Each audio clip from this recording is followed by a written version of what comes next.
नमस्कार मेरे प्यारे दोस्तों, आप सभी का रोजगार विद प्रमोद यूट्यूब चैनल पर बहुत बहुत स्वागत है।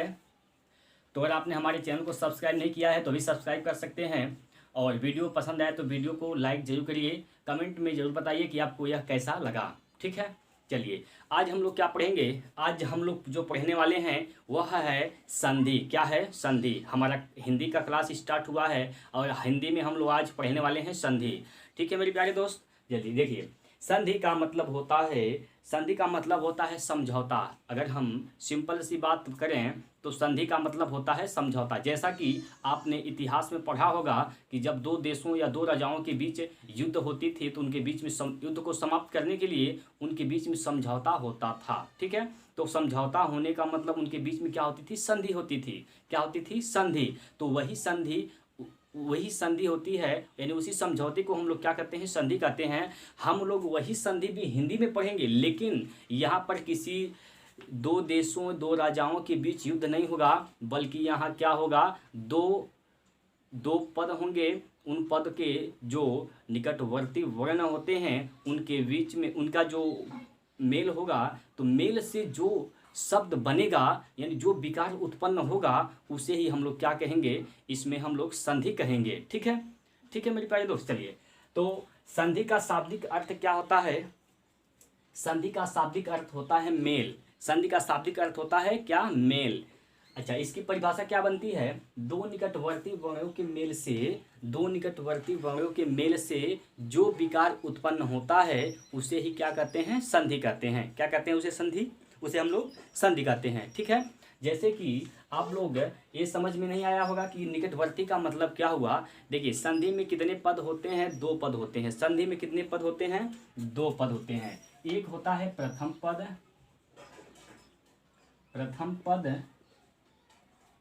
प्रथम पद को एक नाम से और जाना जाता है, इसे ही है पूर्व पद कहा जाता है। क्या कहा जाता है?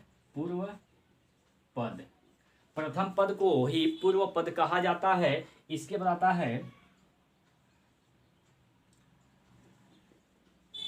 द्वितीय पद। द्वितीय पद, इसे उत्तर पद कहा जाता है। क्या कहते हैं मेरे प्यारे दोस्त? उत्तर पद कहते हैं। इसे उत्तर पद कहते हैं। यानी संधि में हमेशा दो पद होंगे। एक कौन सा होगा? पूर्व पद, और एक होगा उत्तर पद। एक होगा पूर्व पद, एक होगा उत्तर पद। यानी इनके देखिए, प्रथम पद का जो अंतिम वर्ण होगा, क्या होगा? अंतिम वर्ण। और उत्तर पद का प्रथम पद, प्रथम वर्ण। एक बार आप लोग फिर से समझिए। प्रथम पद का अंतिम वर्ण उत्तर पद का प्रथम वर्ण के मेल से, इसके मेल से जो भी विकार उत्पन्न होगा, जब ये मेल होंगे यानी दोनों जब मिलेंगे, कौन कौन से? प्रथम पद का अंतिम वर्ण और द्वितीय पद का प्रथम वर्ण, जब दोनों आपस में मिलेंगे तो इससे जो भी विकार उत्पन्न होता है, जो विकार उत्पन्न होगा उसे ही क्या कहते हैं हम लोग? उसे ही संधि कहते हैं। उसे क्या कहते हैं मेरे प्यारे दोस्त? उसे ही संधि कहते हैं। एक बार फिर समझिए, प्रथम पद का अंतिम वर्ण का मेल होगा, द्वितीय पद का प्रथम वर्ण का मेल होगा। विकार यानी जब दोनों वर्ण आपस में मिलेंगे जो विकार उत्पन्न होगा उसे ही क्या कहते हैं? संधि कहते हैं। क्या कहते हैं हम लोग? संधि कहते हैं। देखिए, एग्जाम्पल के तौर पर एग्जाम्पल से समझते लेते हैं। यहाँ पर ध्यान से समझिएगा। जैसे अगर हम बात करते हैं मेरे प्यारे दोस्तों, जैसे हम बात करते हैं सूर्य। क्या लिखे हैं हम यहाँ पर? यहाँ पर लिखे हैं हम सूर्य प्लस अस्त। क्या? अस्त। सूर्य प्लस अस्त। यहाँ से ध्यान से समझिएगा आप लोग। सूर्य प्लस अस्त, तो इसमें सूर्य जो है यह पहला पद है और अस्त क्या है? दूसरा पद है। सूर्य क्या है? पहला पद है। अस्त क्या है? इसमें दूसरा पद है। सूर्य पहला पद है, अस्त इसमें दूसरा पद है। लेकिन हमने कहा निकटवर्ती वर्णों का मेल होगा तो क्या प्रथम पद का अंतिम वर्ण क्या होगा? प्रथम पद का अंतिम वर्ण क्या है और द्वितीय पद का यानी उत्तर पद का प्रथम वर्ण क्या है? प्रथम पद का अंतिम वर्ण का मेल होता है और द्वितीय पद का प्रथम वर्ण का मेल होता है। तो प्रथम पद में अंतिम वर्ण है क्या? देखिए, आप लोग जब वर्ण विच्छेद का वीडियो देखे होंगे तो वर्ण विच्छेद जब मैं पढ़ाया था तो उसमें आपको शब्दों का वर्ण विच्छेद करना बताया था। कैसे बताए थे हमने? देखिए, यहाँ पर लिखेंगे हम लोग स पर कौन सी मात्रा है, इसमें हलंत लगाएंगे। स पर बड़ा उ का मात्रा है प्लस बड़ा उ हो जाएगा। इसके बाद य में हलंत लगाएंगे, सॉरी, इसके बाद र आएगा, सूर्य र पहले आता है तो यहाँ पर र हो जाएगा प्लस य हलंत लगाएंगे। य में लास्ट में क्या आ रहा है? अ आ रहा है। क्या आ रहा है? अ आ रहा है। तो सूर्य में अंतिम वर्ण होगा वह क्या होगा? अ होगा। सूर्य में अंतिम वर्ण क्या होगा? अ होगा। और अस्त में अंतिम वर्ण क्या होगा? अस्त का अंतिम वर्ण भी अ होगा। ठीक है, सूर्य का अंतिम वर्ण अ होगा, अस्त का प्रथम वर्ण अ होगा। तो देखिए, इसमें अंतिम वर्ण क्या होगा? अ होगा। अंतिम वर्ण क्या होगा? अ होगा। और इसका भी प्रथम वर्ण क्या है? अस्त का प्रथम वर्ण क्या है? अ है। तो इन्हीं दोनों वर्णों का मेल होता है। इन्हीं दोनों वर्णों का मेल होता है। बात समझ में आ गया? इतनी बात आपको समझ में आ गई? यानी इस अ और अ का मेल होता है, यह प्रथम पद का अंतिम वर्ण है और यह अंतिम पद का प्रथम वर्ण है। बात यहाँ तक क्लियर है? चलिए अब हम आगे बढ़ते हैं। अब हम लोग यहाँ अभी तक हम लोग ये समझे हैं कि संधि क्या होती है, संधि में कितने पद होते हैं, संधि जब बनता है, संधि जब होती है तो किसका मेल होता है। तो संधि का अर्थ होता है मेल। सब संधि में हमेशा दो पद होंगे, एक होगा प्रथम पद, एक होगा अंतिम पद। प्रथम पद, अंतिम पद, ठीक है। प्रथम पद, अंतिम पद। प्रथम पद को हम लोग पूर्व पद भी कहते हैं और द्वितीय पद जो है, द्वितीय पद को उत्तर पद भी कहते हैं। ठीक है, प्रथम पद का अंतिम वर्ण और द्वितीय पद यानी उत्तर पद का प्रथम वर्ण का मेल होता है। तो इसी मेल से जो विकार उत्पन्न होता है उसे ही हम लोग संधि कहते हैं। यहाँ से सूर्य प्लस अस्त, सूर्य का अंतिम वर्ण अ है, अस्त में प्रथम वर्ण क्या है? अ है। तो अ और अ का ही मेल होता है। इतनी बात आपको समझ में आ गई होगी। अब हम चलते हैं आगे।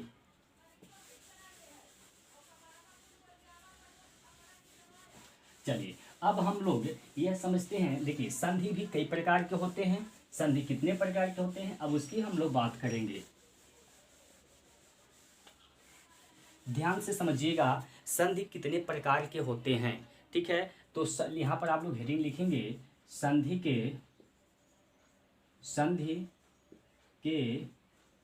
प्रकार। संधि के प्रकार।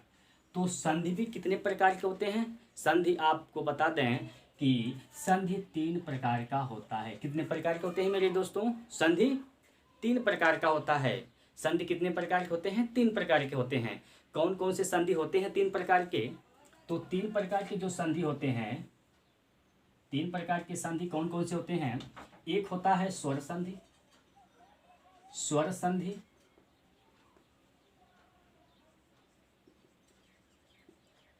और दूसरा जो होता है वह होता है व्यंजन संधि, व्यंजन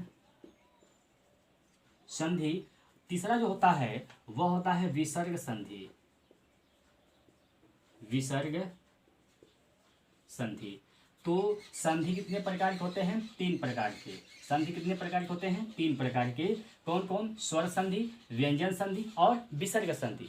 स्वर संधि, व्यंजन संधि और तीसरा विसर्ग संधि। ठीक है, संधि 3 प्रकार के होते हैं, स्वर, व्यंजन, विसर्ग। इतनी बात आपको समझ में आ गई होगी। अब हम लोग सबसे पहले पढ़ेंगे स्वर संधि। सबसे पहले हम लोग क्या पढ़ेंगे? स्वर संधि। ठीक है, तो आप लोग अब हेडिंग डालेंगे स्वर संधि। स्वर संधि की अगर बात करते हैं मेरे प्यारे दोस्तों, तो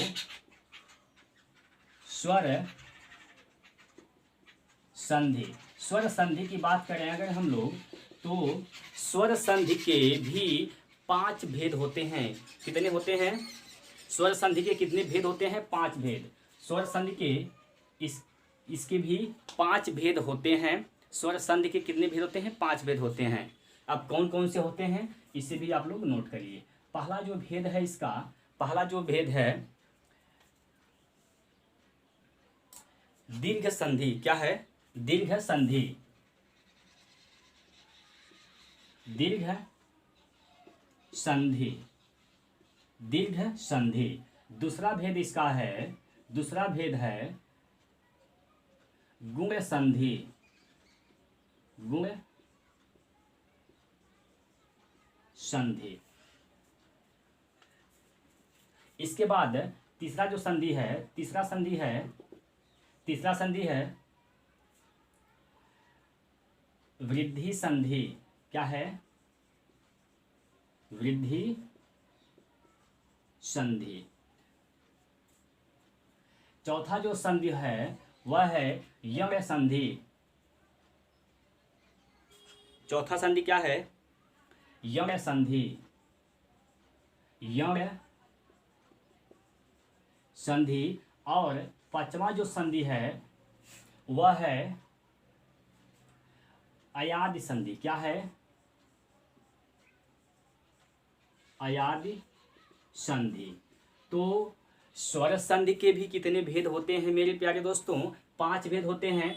दीर्घ, गुण, वृद्धि, यण, अयादि। आपको याद कैसे रखना इस सीक्वेंस में? देखिए, दीर्घ को कैसे याद रखेंगे? डी से द होता है, फिर जी, फिर वी, फिर वाई, फिर ए।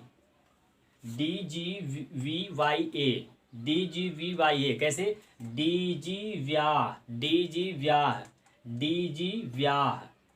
इतनी बात आपको क्लियर है? याद करने का तरीका, डी जी व्याह, डी जी व्याह।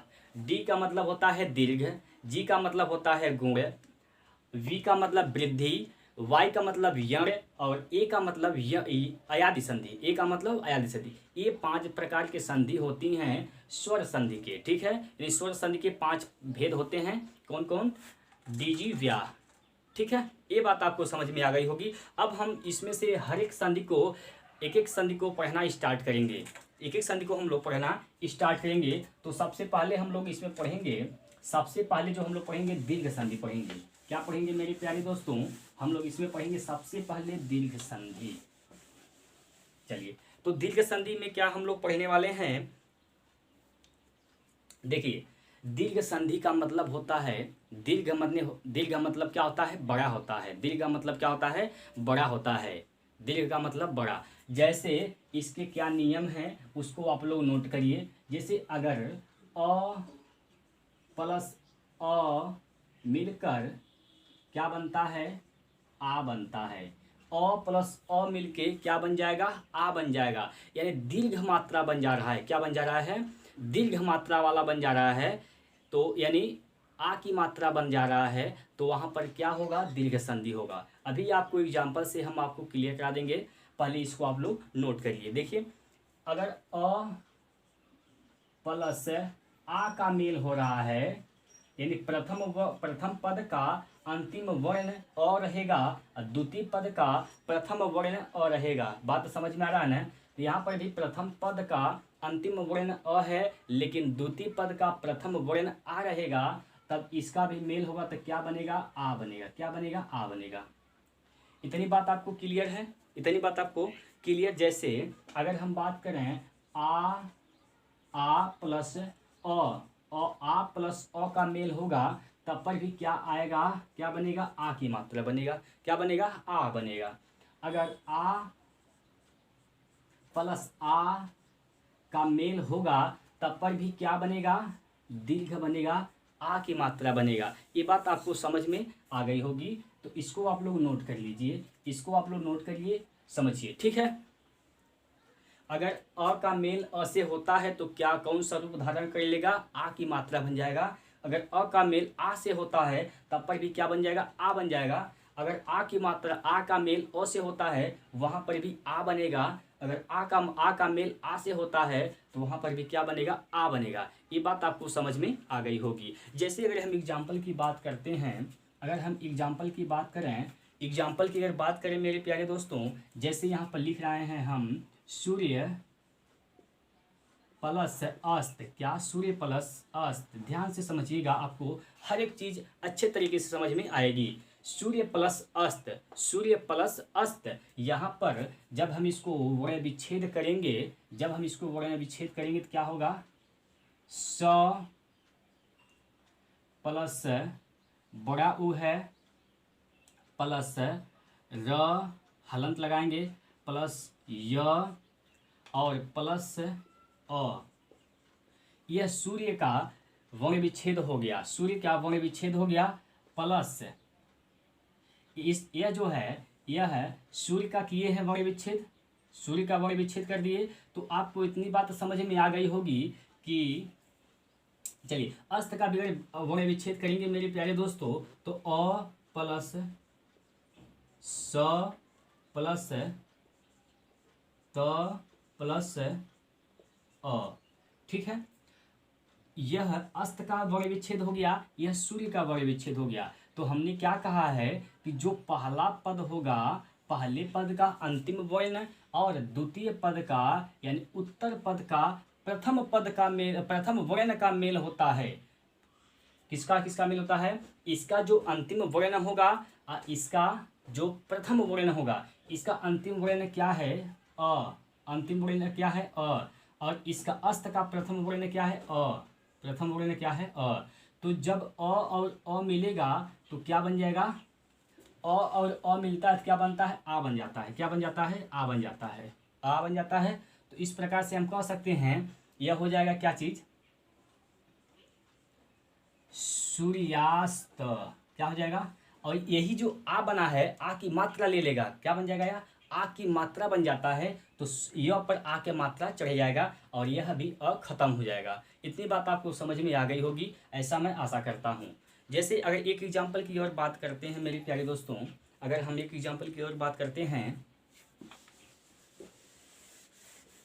चलिए अगर हम एक एग्जाम्पल और ले रहे हैं, जैसे कह रहे हैं स्वधन, स्वधन अर्थी। क्या? स्वधन अर्थी, स्वधन अर्थी। तो यहाँ में जब आप बोल कर एक बार देखिए, जब आप स्व बोलेंगे, स्व बोलेंगे तो लास्ट में एक वर्ण आएगा और वह कौन सा वर्ण होगा? अ। क्या होगा? अ होगा। तो स्व में इसमें लास्ट वर्ण क्या आएगा? अ आएगा। इसमें भी लास्ट वर्ण प्रथम वर्ण क्या है? अ है। प्रथम वर्ण क्या है? अ है।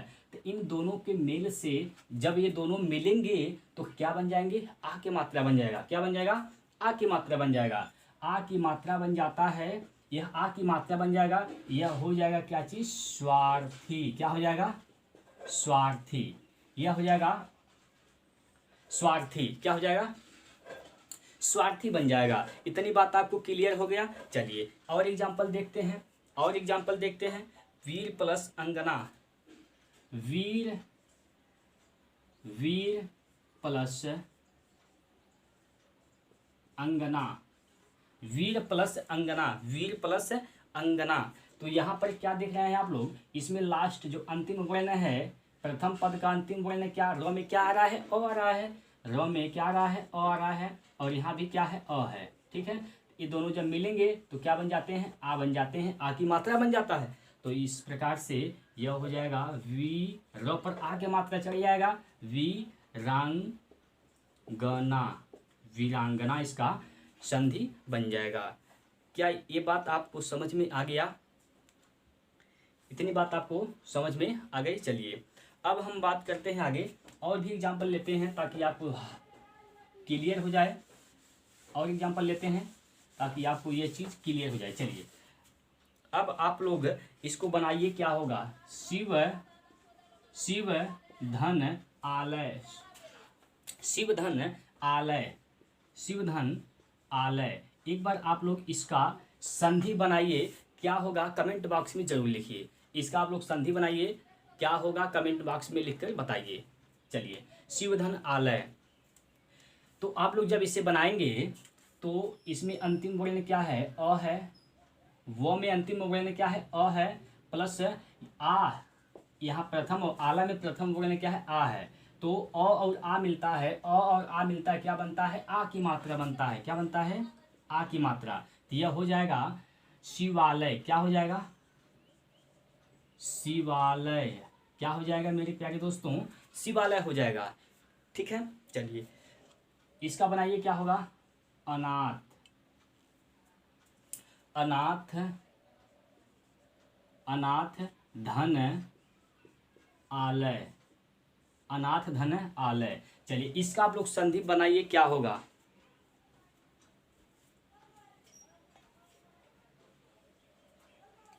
इसका आप लोग संधि बनाइए, क्या होगा? अनाथ धन आलय। तो इसका हो जाएगा क्या चीज? अनाथालय। अनाथालय। अनाथालय इसका संधि बन जाएगा। बात क्लियर है मेरे प्यारे दोस्तों? एक बार आप लोग कमेंट में जरूर बता दिए कि आपको ये बात समझ में आ रही है।